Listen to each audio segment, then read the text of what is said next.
오늘 보실 성경 말씀은 요한계시록 3장 1절로 6절의 말씀을 보시겠습니다.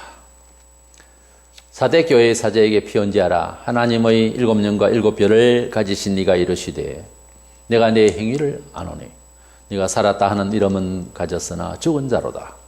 너는 일깨어 그 남은 바 죽게 된 것을 굳건하게 하라. 내 하나님 앞에 내 행위의 온전한 것을 찾지 못하였노니 그러므로 네가 어떻게 받았으며 어떻게 들었는지 생각하고 지켜 회개하라. 만일 깨지 아니하면 내가 도둑같이 이르리니 어느 때에 내게 이르는지 네가 알지 못하리라. 그러나 사대에 그 옷을 들이피지 아니한 자 몇 명이 내게 있어 흰옷을 입고 나와 함께 다니리니 그들은 합당한 자인 영고라. 이기는 자는 이와 같이 흰옷을 입을 것이요 내가 그 이름을 생명책에서 결코 지우지 아니하고 그 이름을 내 아버지 앞과 그의 천사들 앞에서 시인하리라. 귀 있는 자는 성령이 교회들에게 하시는 말씀을 들을지어다. 아멘. 오늘은 아시아 7교회 중에서 4대 교회를 보고자 합니다. 이 4대 교회는 책망만 받은 교회입니다. 두아디라 동네에서 남동쪽으로 약 48km 떨어져 있는 지점에 현재 터키이고 당시에 르디아의 수도로 아주 부유한 상업도시였다고 합니다. 그런데 황제 숭배가 아주 심했던 곳으로도 기록이 남겨져 있습니다. 사도 요한이 전도를 해서 세워진 교회라고는 하는데 아무튼 이 4대 교회는 영적으로 어두워져서 주님의 표현으로는 죽은 자로서 죽은 교회로 남았습니다. 이 남은 자취라고 하는 뜻을 가진 이 4대 교회에 나타나신 예수님의 모습은 본문 1절에 4대 교회의 사제에게 편지하라. 하나님의 일곱 영과 일곱 별을 가지신 이라고 했습니다.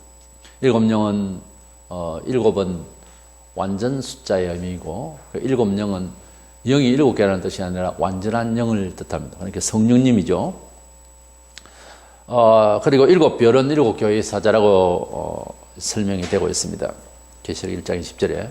그러니까 완전한 영으로서 교회의 지도자를 붙들고 역사하시는 교회의 주인 되신 예수님은 이 교회가 지도자부터 시작해서 영적으로 어두워져 있는 상태에서 그래서 주님은 이 4대 교회 상황 자체를 환하게 일곱 영으로 완전한 영으로서 성령으로 밝혀 이렇게 심판하시며 책망하시며 그렇게 회복할 수 있도록 나타나신 모습인 것입니다. 첫째 4대 교회의 잘못된 모습을 보면 형식주의가 되어서 타락한 교회라는 것입니다. 형식이라고 하는 것은 어떤 의미에서 뜻을 표현하는 데에 필요한 내용입니다. 그런데 이것이 형식화되어졌을 때에는 본질에서 이탈되고 이렇게 되어졌을 때에는 오랫동안 그런 형식화되면 그것이 진실인 마냥 스스로가 착하게 빠집니다. 딜레마에 빠지는 거죠. 이런 자가당착에 하나님을 경외하는 태도에 대해서 지금도 우리 교회가 인간적으로 예배를 드리고 그런 예배 형식이 있고 종교적 행사가 있고 그러면 하나님 잘 믿는가 보다 이렇게 체념을 하는 경우가 생깁니다. 하나님이 이런 예배를 받으셨겠거니 이렇게 생각하기가 쉽습니다. 본문 1, 2절에 내가 네 행위를 나누니 네가 살았다 하는 이름은 가졌으나 죽은 자로다. 너는 일깨어 그 남은 바 죽게 된 것을 굳건하게 하라. 내 하나님 앞에 내 행위에 온전한 것을 찾지 못하노니 그랬습니다. 이게 온전하다는 것은 사람이 완벽할 그 말이 아니고 믿음의 정상적인 행위가 없다는 거예요. 그러니까 주님께서 보실 때 예배하는 거나 그들이 하는 은행에 있어서 하나님의 자녀다움이 전혀 안 보인다는 거죠. 4대 교회의 이러한 외식적 종교 성격은 당시에 유대인들의 종교적 정서의 특징이기도 합니다. 주님은 그 유대인들이 하나님을 믿는다라고 하는 종교적 행사에 대해서 매우 꾸짖으셨습니다. 마태복음 23장 3절에 그러므로 무엇이든지 그들이 말하는 바는 행하고 지키되 그들이 하는 행위는 본받지 말라. 그들은 말만 하고 행하지 아니하며 그랬습니다. 그래서 지금도 신학적 논란을 불러일으키고 또 옳은 소리를 방어를 하고 다 좋은데 그러나 소위 개혁주의 신학을 말을 많이 하면서도 개혁된 생활을 진작 실행하지 않는 이런 것에 대해서는 주님이 지금 이런 시대에도 꾸짖으십니다. 마태복음 23장 27절에 화 있을진저 외식하는 서기관들과 바리새인들이여 회칠한 무덤 같으니 겉으로는 아름답게 보이나 그 안에는 죽은 사람의 뼈와 모든 더러운 것이 가득하도다 그랬습니다. 그때 당시에 주님의 책망이 지금의 그대로 적용될 수밖에 없는 이런 시절을 우리가 살고 있습니다. 어제 교회의 어떤 조직의 문제, 그리고 교회가 일구어 나가는 여러 가지 성교적 차원에서 일들, 내막에 들어가 보면은 진정성이 없고 형식적이고 인간적이고 종교적이고 이래버리면은 여기에는 주님이 그냥 그러지 마라 하는 그런 부드러운 말씀이 아닙니다.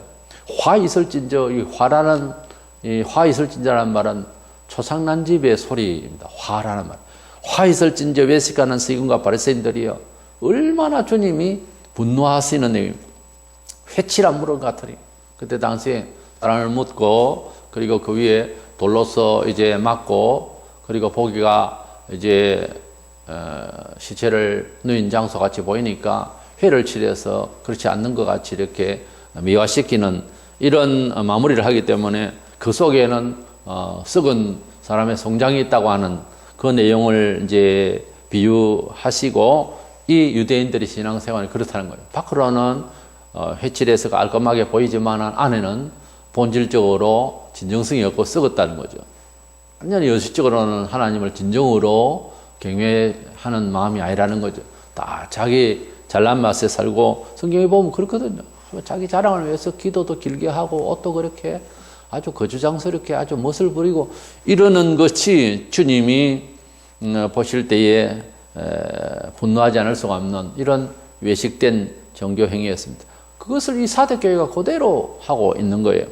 유대교회가 개혁이 되어지고 예수께서 오심으로써 기다리던 메시아를 믿고 이렇게 변화를 받아야 되는데, 그렇게 나무란 그런 이 외식주의 성격이 이 교회가 새롭게 잘 믿겠다는 이 교회가 그 모양으로 유대인들처럼 형식적으로 살고 있으니까 얼마나 화가 나시겠습니까? 사대교회는 아주 부유했고 높은 곳에 이렇게 요새지에 있었고 든든한 자리에 있었습니다. 그러니까 편안했었죠. 초기에는. 그러니까 그런 곳에서 이제 영적으로 각성을 할 일이 잘 없잖아요. 사람이 약간 부족한 듯하고 오히려 간절히 하나님을 만나야 할 경우가 발생하지 않으면 신앙심이 약화되기 쉽습니다. 우리 인생사가 그렇잖아요. 약간의 그 어려움이 있어야 경각심이 생기고 겸손해지고 그렇게 되는 거죠. 사람이 승승장구한다지만 그럴 리가 없고 또 그건 상당히 위험한 것입니다. 앞으로 달려가야 할 2등이 낫지 1등은 항상 불안한 거죠. 그렇습니다. 사람이 너무 부유하고 너무 안정되고 별로 문제가 없고 그렇게 생각하는 자체도 벌써 죽은 영혼이에요. 뭐 잘못되어 있는 거예요. 한참 잘못되어 있는 거예요. 주님이 보실 때는 완전히 빈하고 어둡고 불쌍한 처지인데 본인은 너무 괜찮다. 이 세상이 불신자 세계들이 하나님을 아마도 된다라고 하는 생각 자체가 지금 우리 하나님께서 보실 때는 분노할 일이고 안타까운 일이고 동시에 그렇습니다만은 사람들 그렇게 생각 안 하거든요. 이게 이제 낭패인 거예요. 우리의 처지가 항상 부족하다 생각하는 사람 하나님을 간절히 만납니다. 구약의 인물들도 그렇고 신약에 예를 들어서 바울 같은 경우 나는 부족하다는 거예요. 자기의 부족을 알고 자기의 연약성을 알고 가만 놔두면 나는 또 죄를 지을 수 있는 인간이라고 하는 그런 자기를 고백하며 필요하며 나는 공고한 사람이다. 이런 사람에게 주님이 필요한 거죠. 매 순간마다 떨며 구원을 이룬다고. 그렇게 되는 사람은 은혜를 받고 또 하나님의 평강과 힘과 능력을 봐야 하는데 난 뭐 이만하면 괜찮다. 이제 여기에서 이제 문제가 생기는 거예요. 영안이 어두워지고 뭐 객관적으로 별스럽지도 않는 사람이 뭐 잘난 척 해버리고 이렇게 돼버리거든요. 지금 이 사대교회가 그렇게 된 거예요. 사람이 이렇게 긴장을 놓치고 영적으로 어두워지게 되는 이런 마당에서 제일 중요한 것은 본인이 그렇다는 것을 모르는 거예요. 그러니까 주님께서 7영으로 성령으로 아주 밝혀 보여주시고 지적하시려고 오신 것입니다. 그래서 주님은 두 번째로 이 방안을 내려주셨습니다. 이런 상황이니까 은혜를 받은 때를 생각을 하고 구체적으로 회개를 해라, 돌이키라는 거예요. 회개라고 하는 것은 하나님 말씀으로 우리의 삶의 지각과 방향과 삶 자체의 문화적인 것까지도 회개시키는 겁니다. 그러니까 사람이 예수를 믿고 회개하고 하나님을 믿는다고 하는 것은 하나님이 본래 우리에게 잘 살게 하시고 복 주시려고 하는 그런 삶의, 지구촌의 삶의 매뉴얼대로 돌아오라는 거예요. 그러니까 하나님 형상대로, 하나님의 뜻대로, 의지대로 사람을 지으신 그 뜻대로 돌이키는 것이 회개입니다. 회개라고 한다는 것이 어떤 종교적 문화 행사를 가지고 교회를 다니고 뭐 이게 헌금을 하고 이런 것보다 하나님께서 원하시는 법대로 돌이킨다는 거예요. 그것이 성경에서 말하는 회개입니다. 세상에서는 기준이 다 다르죠. 동생이 다 다르죠. 어떤 기준을 놓고 그대로 안 된 것을 반성한다 그렇게 생각해요. 보통 도덕적인, 윤리적인 생각이죠. 근데 그것도 포함이 되지만은 그것을 성경에서 말하는 회개라는 것이 구원에 이르는 회개라는 것이 아니에요. 그래서 하나님 말씀대로 돌이켜 나가는 과정에 있어서 철저히 비성경적이고 이건 하나님 뜻이 아니라고 하는 것을 지적할 수 있어야 되는데 이게 참 사람의 생각으로 한계가 있기 때문에 지식이 식견이 없기 때문에 자기 스스로를 반성하는 것도 기초가 없잖아요. 그런데 이 교회는 왜 회개하라고 할 수밖에 없었고 또 철저히 돌아서기를 주님 명령하셨나 하면은 본래 이 사람들이 받은 은혜가 있었다 이 말이에요. 본래 받은 은혜의 때에 어떻느냐는 것을 기억을 하고 생각하고 지켜 회개하라. 그러니까 본래의 은혜 받은 때를 돌이키라는 거예요. 진정한 의미에서 우리 성도들이 교회를 보고 하는 말입니다. 세상을 보고 회개하라 그런 것이 아니에요. 세상을 보고 회개하라 하는 말은 제일 첫 과문이 예수를 일단 믿어야 되는 거예요.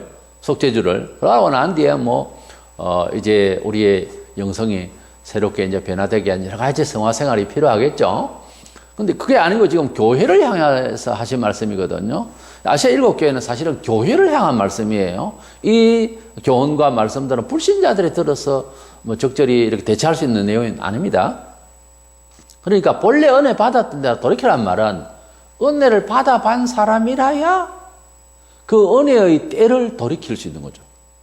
그러니까 은혜를 받은 체험이 없는 사람은 이런 말씀을 할 때 어떻게 변화를 받고 어떻게 오늘의 나를 비판해야 될지를 감각이 없는 거죠. 그러니까 그리스도인으로서 최대의 은총이며 최대의 일생일대의 대혁신이 뭔가 하면 중생입니다. 우리가 은혜를 받았을 때 은혜를 받는다는 말은 도덕성하고 다 발휘가 됩니다만은 그런 인간적인 윤리의식을 넘어선 근본적으로 사람의 죄의 덩어리다. 이것을 크게 알고 하나님 앞에 회개하고 돌이켜서 난 하나님의 자녀라고 하는 것을 기쁨으로 고백할 수 있을 만큼 완전히 영혼이 가벼워지고 영혼이 새롭게 되어지는 그 어떤 터닝 포인트가 있어야 돌이킬 수 있는 거예요. 어떤 때에 나 자신이 은혜로운 때를 기억을 하고 돌이킨단 말입니까? 그게 없으면은 이 본문의 말씀이 가령 사대교회 여러 교인이 있을 수 있는데 무슨 말인지 모를 수 있는 겁니다. 그러나 은혜를 받은 사람은 그때를 돌이키자는 거예요. 회개라고 하는 것은 그때가 처음에는 하나님이 주신 처음 바른 형상대로 돌이키기 위해서 예수님을 믿음으로 관문을 열어야 됩니다. 그래야 이렇게 원래 사는 법이 하나님 뜻대로 사는 거구나 하는 것을 처음에 시작되는 거죠. 그러고 난 뒤에 예수님이 그 은혜를 크게 받고 난 뒤에 큰 회개를 하고 회개하고 나니 그 기쁨과 절구함과 믿음과 소망과 사랑이 충만하면서 새로워진 놀라운 역사 보라 새것이 되었도다 했던 바울의 고백처럼 모두가 다 이구동성으로 야 이렇게 은혜로울 수가 없다 하나님은 감사합니다 이러던 때를 돌이키라는 거예요. 그러니까 그러던 때가 없었던 사람은 사대교회에 앉아 있어도 이 말에 대해서 감각이 없죠. 기가 막힌 일입니다. 그러니까 사람이 가장 중요한 것은 큰 은혜의 때가 있어야 되는 거예요.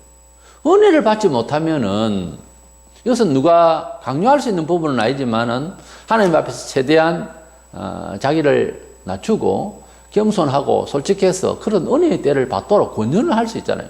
그 은혜를 받으니까 좋더라는 거죠. 그런 때가 있어야 그 때를 돌이키는 겁니다. 그런 때를 잊어버리고 하나님 뜻을 벗어나서 살고 이래 있는 상황에 있는 사대교회에게 내가 너희에게 어떻게 은혜를 주었던 것을 기억을 하고 돌이키라는 거예요. 이것이 회개의 근거가 되고 이것이 어떤 면에 있어서는 회개의 본래 뜻이면서 성도에게 주는 회개의 본질적인 뜻인 거예요. 보면 2절 3절에 너는 일깨어 그 나무바 죽게 된 것을 굳건하게 하라. 내 하나님 앞에 내 행위에 온전한 것을 찾지 못하였노니 그러므로 3절에 네가 어떻게 받았으며 어떻게 들었는지 생각하고 지켜 회개하라. 그래서 그러니까 받은 바 은혜를 기억을 해라는 거예요. 계명을 주실 때도 하나님께서 출애굽기에 뭐라고 했습니까? 너희는 애굽에서 나그네처럼 있던 자들이다. 애굽에서 너희들은 종살이 했던 자들이다. 근데 내가 너희를 불러내어서 너희들을 구원한 것을 기억을 하라고 먼저 선을 하시고 계명을 주시는 거예요. 설명을 하실 때마다 너는 어디서 살았고 그때 내가 어떻게 너희를 구원했더냐 이걸 항상 되뇌이게 하시는 겁니다. 우리가 회개를 한다면 오늘 회개를 해야 되겠다. 이거보다 조용히 자기가 은혜 받은 때를 생각해서 그때로 돌이키라는 거예요. 에베소 교회도 첫사랑을 잃어버렸다. 그러니까 첫 믿음의 때를 말하거든요. 처음 주님 앞에 은혜를 받으면 정말 사랑이 충만하고 거기에서 막 지혜가 나옵니다. 이래서 그 하나님의 은혜의 때를 그 하나님이 주신 은혜의 내용을 기억을 하고 돌이키라는 거예요. 지금 너희가 생각하는 것은 지금 사유가 잘못됐다는 거지요. 그러니까 그런 것처럼 경험이 없는 사람은 처음부터 다시 시작해야 되죠, 사실은. 뭐 어느 때로 돌이키란 말이냐 이렇게 되잖아요. 그러니까 은혜를 받은 교회이기 때문에 하는 소리입니다. 이건 불신자 보고 하는 소리가 아니에요. 그러니까 여기 가룟 유다가 4대 교회에 있었으면 무슨 말인지 모른다는 말이죠. 중생을 안 했으면 은혜를 안 받았으면 어떤 때를 어떤 모양으로 돌이키란 말이냐 안 되는 거죠. 4대 교회는 하나님께서 받으실 만한 온전한 믿음의 모습을 상실한 교회였습니다. 이 회개라는 말, 메타노이라는 말, 메타라는 말은 나중에 그 노예어는 생각한다. 항상 그 후회는 나중에 하는 거죠. 미리 후회하는 것이 아니라 또 미리 또 후회할 짓을 한다라고 하면서 또 그 짓을 하는 경우도 있습니다만은 일단 후회 생각한다, 잘못됐다고 생각한다, 잘못이라고 하는 말은 바르다는 어떤 기점이 있을 것 아닙니까? 이것이 바르다 하는 점이 있을 것 아니에요. 그래서 한국식으로 바르는 것과 이제 중국식으로 바른 것과 서양식으로 바른 것이 다릅니다. 그러니까 사람 지구촌에 생각하는 그런 윤리의식과 도덕 가지고서는 회개가 제대로 안 돼요.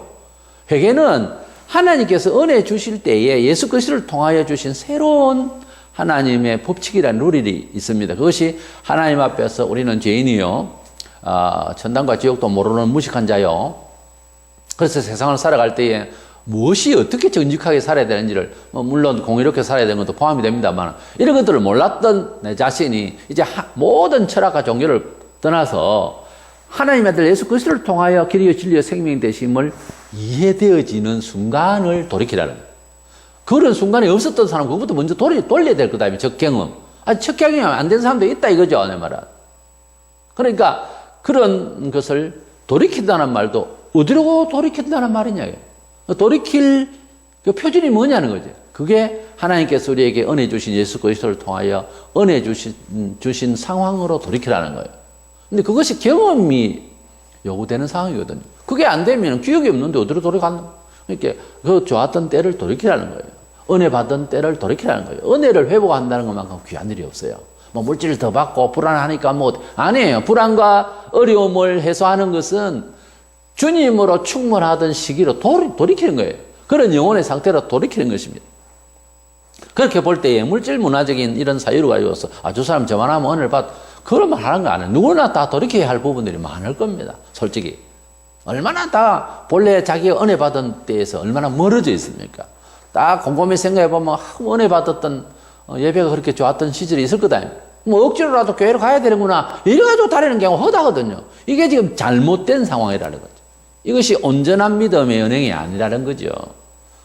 사유가 아니라는 거죠. 이건 종교행위로서 하나님 받으시는 예배가 아니라는 거지.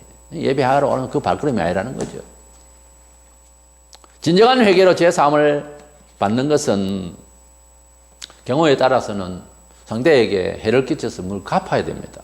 사개오는 네 배나 갚는다면서 갚는다고 했어. 뭐 내가 잘못됐습니다. 뭐 가슴을 치고 이런 행위가 뭐 회개를 참 잘한 것 같다 싶다. 안 그렇습니다. 회개를 했으면 철저하게 하나님은 문화 속에서 당신의 이름을 발휘하기를 원합니다. 그렇기 때문에 어떤 사람과 여건들을 다 활용하세요. 그러니까 사람의 관계를 무시하는 건 아닙니다. 뭐 한산적으로 산에 가서 뭐 천국이 임한다 그러고 그게 다 잘못된 게 하나님은 만물을 지으시고 이 상황들이 바로 움직여지기를 원하세요. 그러니까 사람 관계에서 잘못된 것은 이제 사법이 있는 것이고 세상에 법이 있는 거예요. 이런 법들을 다 이제 조정을 잘해서 서로 해가 안 되도록 해야 됩니다. 만약 해를 끼쳤으면 갚아야 되는 거예요. 국가에서 잘못되면 국가에 갚아야 되고요. 개인적으로 잘못되면 개인적으로 이제 갚아야 되는 거예요. 근데 회개했다 그러고 뭐 갚을 사람에게 갚지도 않고 하는 것은 그거 회개 아닙니다. 처음에 우리가 은혜를 받으면은 내가 갚아야 할 어떤 윤리적 의무도 없는데도 가령 은혜를 받고 회개를 하고 나니까 초기에 신자들이 어쨌습니까?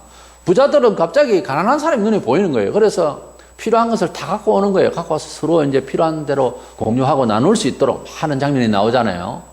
이게 하나님을 만난 사람의 정신세계거든요. 하나님을 만나고 난 뒤에 일어난 이런 생각들이에요.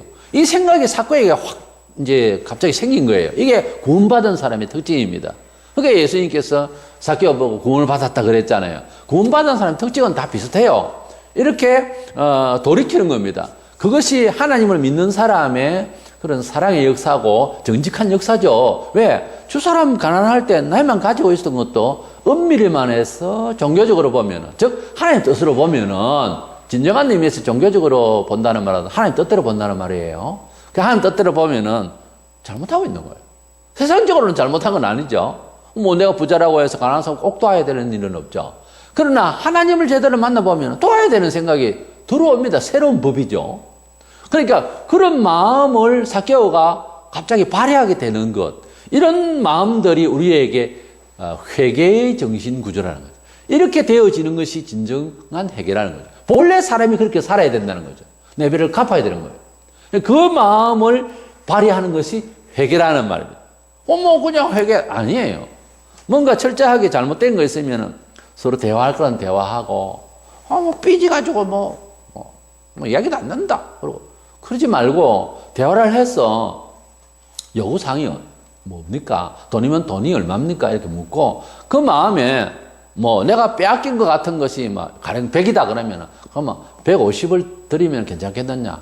그럼 뭐 그 정도면 괜찮겠지만 또 소소하면 200을 드리면 됐다. 그러고 막 200을 줄 수 있을 정도로 그 상대 마음을 부드럽게 해줘야 되는 거예요.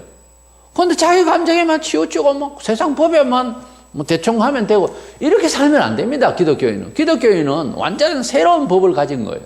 새로운 인생이고 새로운 나라를 갈 것이고 새로운 법이 있는 거예요. 우리는 하나님 나라의 시민권자라는 겁니다. 본질적으로. 우리가 외국에 여행을 가도 우리가 외국의 시민권자를 취득을 하지 않으면 그 나라 시민이 아니잖아요. 예를 들어서 미국에서 착을 내서 이제 시민권을 얻었다고 백성이 됐다. 그럼 그 나라 법대로 사는 거예요. 그러니까 우리가 하나님의 나라의 백성으로 부름을 받았거든요. 우리는 그의 나라의 백성이라고 그랬어요. 내 백성이라.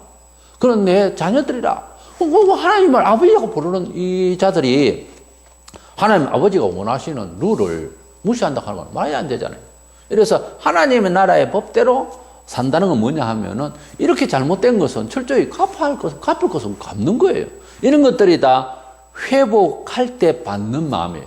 이 마음을 이제 잊어버리고 계속 살면 그때 그 하나님 형상대로 살아야 될 바른 정신 사유의 세계로 너를 돌이켜야 된다 그 말이에요.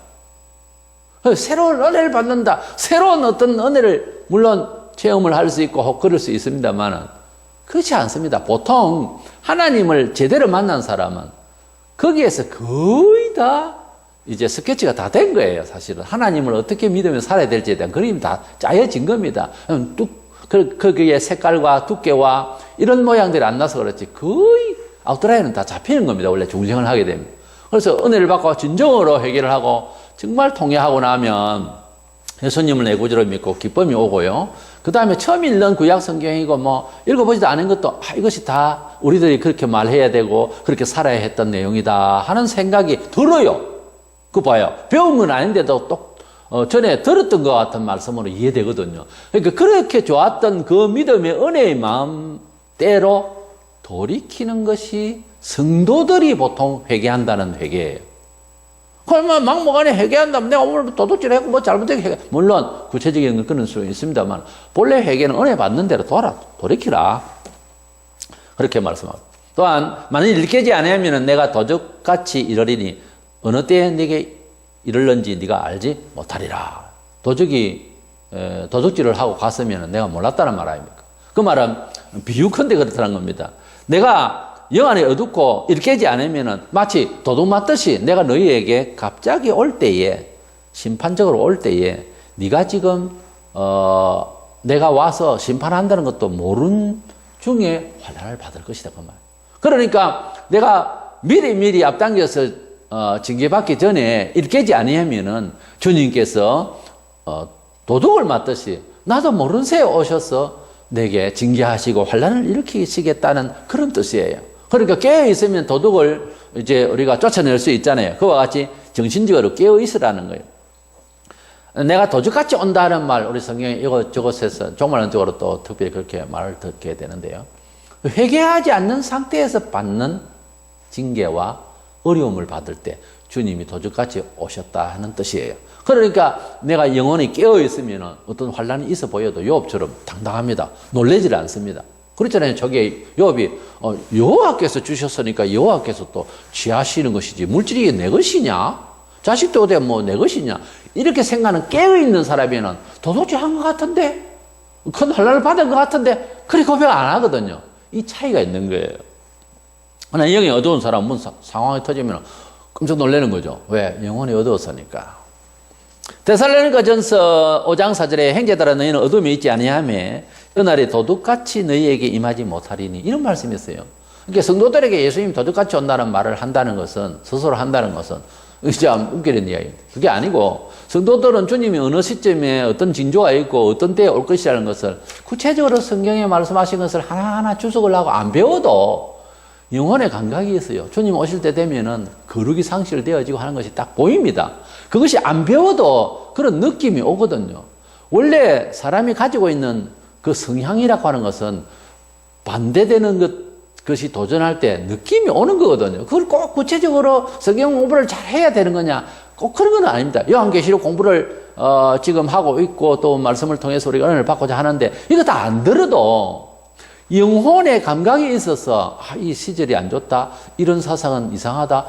왜 이렇게 목사가 잘 나가다가 이렇게 이상한 소리를 할까? 압니다. 그걸 공부를 안 해도 원래. 영혼이 변화를 받으면은 기본적 틀이 딱 생기기 때문에 안다고요, 그걸. 근데 더 구체적으로 알면 더 좋죠. 그러니까 주님께서 도적같이 오실 것이다. 이래 말하는 것 자체는 이것은 참 무지한 소리고 표현할 일이 아니죠. 이것은 도적같이 온다는 말은 한 번 더 설명하자면은 도적을 맞는 것은 몰랐다가 이제 들어오는 걸 모르고 있다가 자다가 그렇게 깊은 잠 중에 도둑질 했다. 이 말 아닙니까? 이 말은 내가 정신이 덜 깨어 있고 마음에 영안이 어두워서 잠을 자고 있을 때 주님이 임재하셔서 환난을 주셨다는 뜻이거든요. 그렇게 주님이 재림하시거나 그렇게 주님이 오실 것을 안다는 것은 영혼을 내가 잠자겠다는 겁니까? 난 푹 자겠다는 겁니까? 세속적으로. 그 말이 그렇게 되잖아요. 그러니까 그 할 말이 아닙니다. 교회는. 그 다음에 세 번째 우리 주님께서 약간 희망을 주셨는데 이런 그 사대 교회 정신구조가 이렇게 영안이 어둡고 교인이 어떤 행색을 해야 되는지도 아주 다 놓쳐버리고 예배당만 검적하게 있는 상황에서도 아주 정신이 깨어있는 자가 몇 명 있었습니다. 모두가 타락을 해버렸을 때에 평범하게 믿던 시절 그대로 유지한 사람은 특출하게 보여요. 그게 정상인데 보통인데도 그렇게 되는 거예요. 이 사람이 특별히 잘 믿고 이런 것이 아니고 상대적으로 다른 사람이 다 너무 엉망으로 믿는다고 하니까 그 전에 믿던 생활 그대로 잘 지킨 몇 사람은 오히려 빛나게 보이는 거죠. 본문 4절에 그러나 사대에 그 옷을 더럽히지 아니한 자 몇 명이 내게 있어 흰 옷을 입고 나와 함께 다니니 그들은 합당한 자인는거라.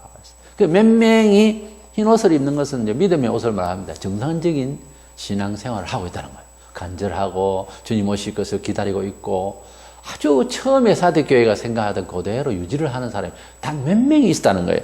그것이 이제 이 교회를 살릴 수 있는 불씨라는 거죠. 불씨 아시죠?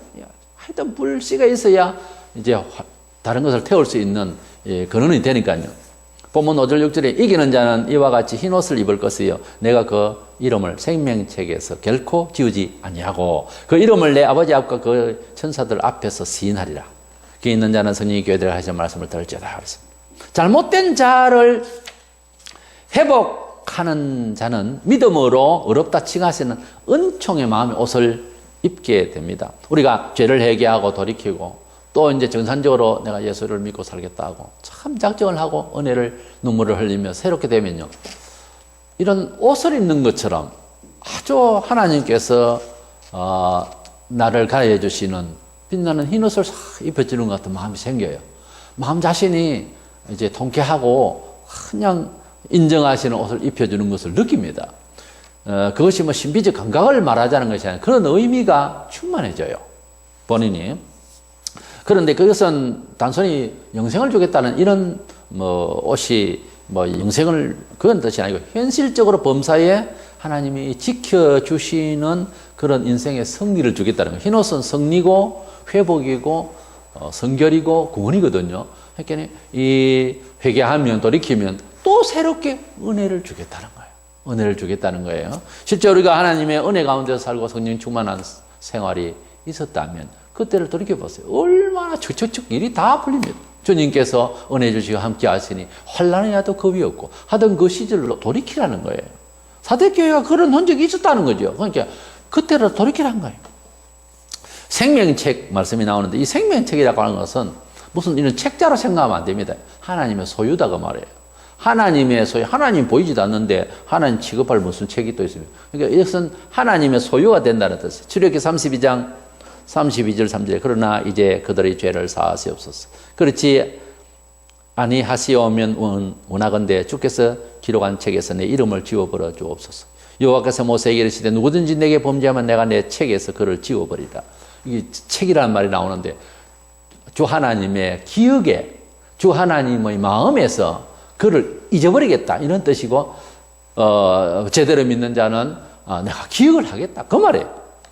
빌립보 4장 3절에 또 참으로 나와 멍에를 같이 한 네게 구하노니 복음에 나와 함께 힘쓰던 저 여인들을 돕고 그 이름들이 생명책에 있느니라. 바울도 그렇게 말합니다. 바울이 무슨 생명책을 하나님 책을 봤습니까? 그런 뜻이 아니고 하나님이 기억해 주시는 사람이 되리라 그런 뜻이에요. 그렇게 읽어나가야지 책이라니까 우리가 이방인들이 말하는 염라대왕의 이제 책에 내용이 있고 이렇게 생각하면 안 됩니다. 그것은 하나님의 기억 속에 하나님의 간섭 속에 들어간다 이런 뜻이에요. 그러니까 구원의 사람으로 인지된다 그 말이에요.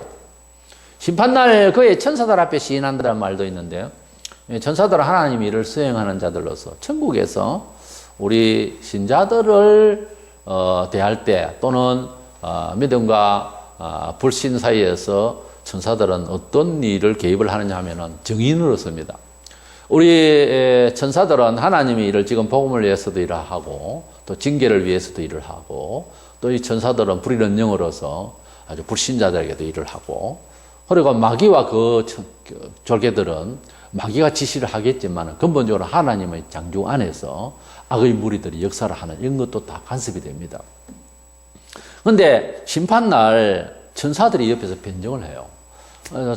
회개하고 돌이켰으면은 천사가 탁 나와. 내가 기억을 하는데 이 사람 그때 회개를 했고 이 사람은 어떻게 살았고 막 이렇게 변호를 해주는 거예요. 이 천사들 앞에서 꼼짝만 합니다. 천사들은 싹 다 알아요. 왜냐하면 하나님의 일을 참 간섭을 하고 천군 천사 엄청 많은 천사들이 있거든요. 다 보고 있습니다. 명확하게 알아요. 그것을 거짓말 못 합니다. 그래서 회개하고 이런 사람들은 그의 천사들 앞에서 시인하리라. 주님이 그렇게 시인해 줄 것이라고. 그래서 천사들도 거기에서 변호를 해 줄 것이라고. 이렇게 말씀하고 있습니다. 누가복음 12장 8절로 9절에 내가 또한 너희에게 말하노니 누구든지 사람 앞에서 나를 시인하면 인자도 하나님의 사자들 앞에서 그를 시인할 것이에요. 인자는 예수님입니다. 하나님의 사자들, 천사들입니다. 변호인들입니다. 사람 앞에서 나를 부인하는 자는 하나님의 사자들 앞에서 부인을 당하리라. 그래서 변호인들이 쫙 서서 천사들이 주님이 말씀하시길 저가 나를 믿었느니라 하기 예 저희들도 인정합니다. 그러니까 그 변호하는 천사들이 심판대 옆에서 쫙 서가지고서 하나님 앞에서 확실하게 증언을 하게 되는 겁니다. 우리 주님의 그 증언을 이 천사들이 듣고 인정을 하게 되는 거죠. 마태 10장 32절 3절에 누구든지 사람 앞에서 나를 시인하면 나도 하늘에 계신 내 아버지 앞에서 그를 시인할 것이요 누구든지 사람 앞에서 나를 부인하면 나도 하늘에 계신 내 아버지 앞에서 그를 부인하리라. 분명히 심판날에 주님이 확실하게 판정을 해줄 날이 옵니다. 우리가 뭐 어른이 그러니 해도요 결국은 심판날에 주님께서 또 천사들의 변호 앞에서 그런 이제 확정해주는 시간이 오고야 마는 것입니다. 그러니까 진리와 비진리, 진실과 부정된 것은 그날이면은 아무리 세월이 흘러도 분명하게 그렇게 판단해 주실 것입니다. 7영을 가지신 예수께서 성령의 영감을 가지고서 완전한 영으로서 본별 영으로서 확실하게 선을 그어서 분명하게 판단해 주실 것입니다. 아무리 세상에서 뭐 교회를 권위를 발휘하고 뭐 위세를 떨쳐도요 주님이 인정하지 아니하시면은 이건 죽은 교회예요. 심판할 주님께서 모른다 하시면은 능력을 행사했던 지도자도 버림을 당치 않느냐는 거죠. 마태 7장 23절에 아브라함의 후손으로 당당했던 하나님의 백성들도요 괜찮을 것 같았는데 본때로 보여준 거예요. 지옥이 뭐라는 것을 교회가 알아야 될 교훈이에요. 바로 유대인들도 외식하고 계속 그런 식으로 하니까 버림받았잖아요. 서기 70년경에 예루살렘 성이 불탔어요. 46년 7년째 지은 이런 큰 아름다운 성전이 우리가 믿는다는 말만 하고 살아가는 사상적 태도가 불신앙적이면 사대교회와 뭐가 다르겠습니까? 우리는 이방인들로서 유대인들에 비해서요 하나님을 섬긴 행적과 세월이 적습니다. 유대인들은 수천 년을 창조주 하나님을 찬양하고 살았던 사람입니다. 나를 그래도 우리는 뭡니까? 귀신이나 섬기고 뭐 무식해서 뭐 알았습니까? 달 보고 뭐 달신이고 돌 보고 석신이고 바다 보고 뭐 해신이고 용왕님이고 이렇게 앉아 있었지 뭐 무식해가지고 뭐 아는 게 있었습니까? 우리는 기억을 해야 됩니다. 우리는 뭐 대단한 것 같아도 예수 믿고 아니에요. 우리는 짐이 많습니다. 유대인들 또는 유럽과 서양의 선교사님들 와가지고 수고하고 이게 다 짐이에요. 로마 11장 21절 22절을 잘 기억을 해야 됩니다. 우리 이방인들로서는요. 사람이 은혜를 받았으면 갚을 줄 알아야지.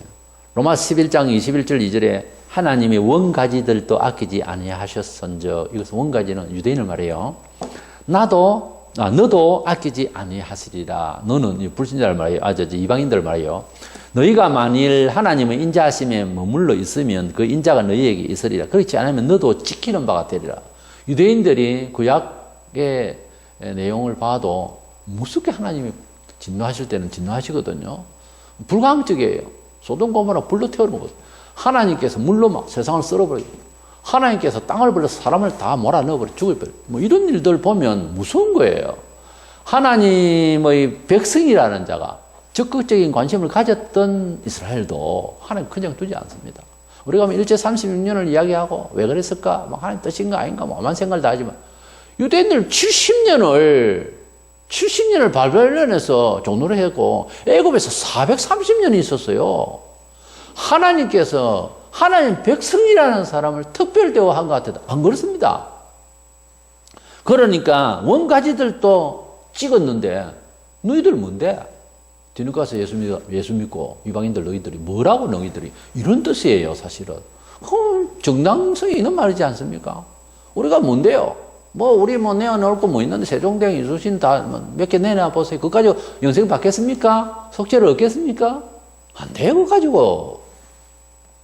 사대교회만이 아니라 역사 어느 시대에 살던 성도가 되었던 간에 이 영안이 어두워지기 쉬운 세상 물정 속에 문화 속에 살고 있는 것은 사실 항상 위험이 따르는 거예요. 부요하다 하면 그때부터 시작해서 문제가 생긴 게 우리 한국교회 역사가 그렇게 증명을 하고 있어요. 80년대 이후로 물질 문화가 막 온 폐만해 가면서 교회가 막 덩달아가지고 그래서 예배당 크게 지으면 보이는 교회 쪽으로 가는 거예요. 이제. 진실로 모임을 가진 믿음의 교회가 아니고 이런 식이 되는 거예요. 이랬을 때에 4대 교회처럼 안 된다고 볼 수 있습니까? 살아가면 어두우면 형식만 남아가지고. 역시 4대 교회도 그러나 귀 있는 자는 성령이 교회들 하신 말씀을 들으라고 했습니다. 이 말씀일수록 성령께서 진리로 말씀하시고 신령하신 새로운 삶의 룰인 하나님의 말씀을 우리 귀를 열어서 우리 양심을 열어서 주시고자 하는 이 말씀을 들으라는 거예요. 뭐 쓸데없는 정보와 뭐 세상이 평가해주는 교회의 추세에 등달아 춤추지 말고 그런 거 배우려 하지 말고 오직 진리를 말씀하시는 성령님의 말씀을 들으라. 계속 지금 말씀하고 있는 거예요. 각 교회마다 이 소리를 잘 알아듣고 4대 교회는 처음부터 그런 건 아니겠죠. 부유하고 아주 좋은 곳에 안전한 곳에 있다가 타락한 거예요. 매우 중요한 것은 어디서부터 해결해야 될지 모르는 거예요. 주님이 가르쳐 주셨습니다.